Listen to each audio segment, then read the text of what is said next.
സർവം കൃഷ്ണാർപ്പണമസ്തു. ചരിത്രത്തെക്കാൾ പഴക്കമുള്ള ഒരു ക്ഷേത്രം.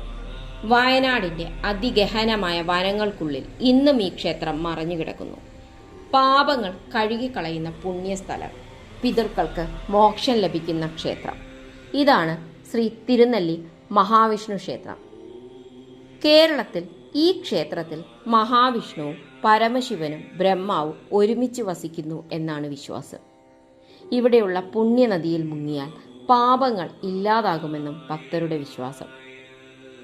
ഈ ക്ഷേത്രത്തെ ദക്ഷിണകാശി എന്നാണ് വിളിക്കുന്നത്. എന്തുകൊണ്ടാണ് ഈ ക്ഷേത്രത്തിന് ഇത്രയേറെ പ്രാധാന്യം അറിയാൻ വീഡിയോ അവസാനം വരെ കാണുക.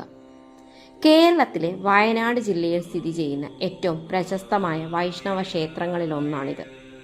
ബ്രഹ്മഗിരി മലനിരകളാൽ ചുറ്റപ്പെട്ട ഈ ക്ഷേത്രം അറിയപ്പെടുന്നത് ദക്ഷിണകാശി, ദക്ഷിണഗയ, സഖ്യമല ക്ഷേത്രം എന്നിങ്ങനെ പല പേരുകളിലാണ്.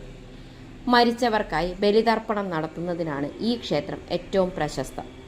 ഇവിടെ ബലി നടത്തിയാൽ പിതൃക്കൾക്ക് മോക്ഷം ലഭിക്കുമെന്ന് വിശ്വാസം. തിരുനെല്ലി ക്ഷേത്രത്തിന് ഈ പേര് ലഭിച്ചതിന് പിന്നിൽ ഒരു കഥയുണ്ട്. പണ്ടൊരിക്കൽ 3 നമ്പൂതിരിമാർ കാട്ടിലൂടെ തീർത്ഥയാത്ര ചെയ്യുമ്പോൾ വഴിതെറ്റി. വിശപ്പും ദാഹവും കൊണ്ട് വലഞ്ഞ അവർ ഒരു നെല്ലിമരം കണ്ടു. അവർ നെല്ലിക്ക കഴിക്കുകയും സമീപത്തുള്ള അരുവിയിൽ കുളിക്കുകയും ചെയ്തു. അതിനുശേഷം അവർക്ക് ചുറ്റും ഒരു ദിവ്യശക്തി അനുഭവപ്പെട്ടു. അപ്പോൾ ഒരു അശരീരി മുഴങ്ങി. ഇതൊരു സാധാരണ സ്ഥലമല്ല, ത്രിമൂർത്തികളുടെ സാന്നിധ്യമുള്ള പുണ്യഭൂമിയാണ്. അങ്ങനെ ഈ സ്ഥലത്തെ തിരുനെല്ലി എന്നുള്ള അർത്ഥത്തിൽ സ്ഥലത്തിന് തിരുനെല്ലി എന്ന് പേര് ലഭിച്ചു. ദിവ്യമായ നെല്ലിക്ക ലഭിച്ച സ്ഥലം എന്നുള്ള അർത്ഥമാണ് ഇവിടെ വന്നത്. മറ്റൊരു ഐതിഹ്യപ്രകാരം ബ്രഹ്മാവ് തന്നെ ഈ വനത്തിൽ ഒരു ദിവ്യ മഹാവിഷ്ണു വിഗ്രഹം കണ്ടെത്തി. ആ ദിവ്യശക്തിയിൽ ആകർഷിതനായ ബ്രഹ്മാവ് അവിടെ ഒരു ക്ഷേത്രം നിർമ്മിച്ച് പ്രതിഷ്ഠ നടത്തി എന്നതാണ്. അതിനാലാണ് ഈ മലനിരകൾ ബ്രഹ്മഗിരി എന്ന പേരിൽ അറിയപ്പെടുന്നത്.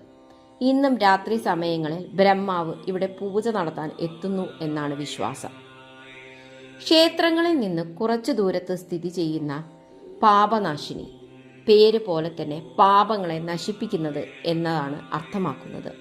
ഇവിടെ ഒരു തവണ സ്നാനം ചെയ്താൽ മനുഷ്യന്റെ പാപങ്ങൾ ഇല്ലാതാകുമെന്നാണ് വിശ്വാസം. അതുകൊണ്ടാണ് ആയിരക്കണക്കിന് ആളുകൾ ഇവിടെ എത്തി ബലിതർപ്പണം, പിതൃപൂജ, തിലഹവനം എന്നിവ നടത്തുന്നത്. തിരുനെല്ലിയുമായി ബന്ധപ്പെട്ട് അത്ഭുതകരമായ കഥകളിലൊന്നാണിത്. ഒരു വയോധികനായ ആദിവാസി ഭക്തൻ കാടുകൾ കടന്ന് മഹാവിഷ്ണുവിനെ കാണുവാനെത്തി. പക്ഷെ അന്നത്തെ ജാതി വ്യവസ്ഥ കാരണം അദ്ദേഹത്തെ ക്ഷേത്രത്തിനുള്ളിൽ പ്രവേശിപ്പിച്ചില്ല. ദുഃഖത്തോടെ അദ്ദേഹം കരഞ്ഞു പ്രാർത്ഥിച്ചു. അപ്പോൾ അത്ഭുതം സംഭവിച്ചു. ക്ഷേത്രത്തിലെ വലിയ ബലിക്കൽ സ്വയം അല്പം മാറി. ഭക്തന് ഭഗവാനെ കാണാൻ സാധിച്ചു. ഇന്നും ആ ബലിക്കല്ല് വശത്തേക്ക് മാറിയ നിലയിലാണ്. തിരുനെല്ലി ഒരു ക്ഷേത്രം മാത്രമല്ല, അത് ചരിത്രം, ഐതിഹ്യം, ആത്മീയത, രഹസ്യങ്ങൾ എല്ലാം ഒത്തുചേരുന്ന ഒരു ദിവ്യഭൂമിയാണ്. പുരാതന നാണയങ്ങൾ, ശിലാശാസനകൾ, അവശിഷ്ടങ്ങൾ എന്നിവ ഇവിടെ കണ്ടെത്തിയിട്ടുണ്ട്. ഇതൊരിക്കൽ സമ്പന്നമായ ഒരു പുരാതന നഗരം ആയിരുന്നു എന്ന് ചരിത്രകാരന്മാർ വിശ്വസിക്കുന്നു. ശബ്ദങ്ങളും തിരക്കുകളും നിറഞ്ഞ ഇന്നത്തെ ലോകത്ത് തിരുനെല്ലി പോലുള്ള സ്ഥലങ്ങൾ നമ്മെ ഓർമ്മിപ്പിക്കുന്നത് വിശ്വാസത്തെക്കുറിച്ചും ആത്മീയതയെക്കുറിച്ചും ജീവനും മരണത്തിനുമിടയിലെ അദൃശ്യ ബന്ധത്തെക്കുറിച്ചുമാണ്. ഒരിക്കലെങ്കിലും വയനാട്ടിലെത്തിയാൽ തിരുനെല്ലി തീർച്ചയായും സന്ദർശിക്കണം. ഈ വീഡിയോ നിങ്ങൾക്ക് ഇഷ്ടമായെങ്കിൽ ലൈക്ക് ചെയ്യൂ, ഷെയർ ചെയ്യൂ. കൂടുതൽ ക്ഷേത്ര രഹസ്യങ്ങളും ചരിത്രങ്ങളും അറിയാൻ സബ്സ്ക്രൈബ് ചെയ്യാൻ മറക്കരുത്. ഓം നമോ നാരായണായ. സർവം കൃഷ്ണാർപ്പണമസ്തു. നന്ദി.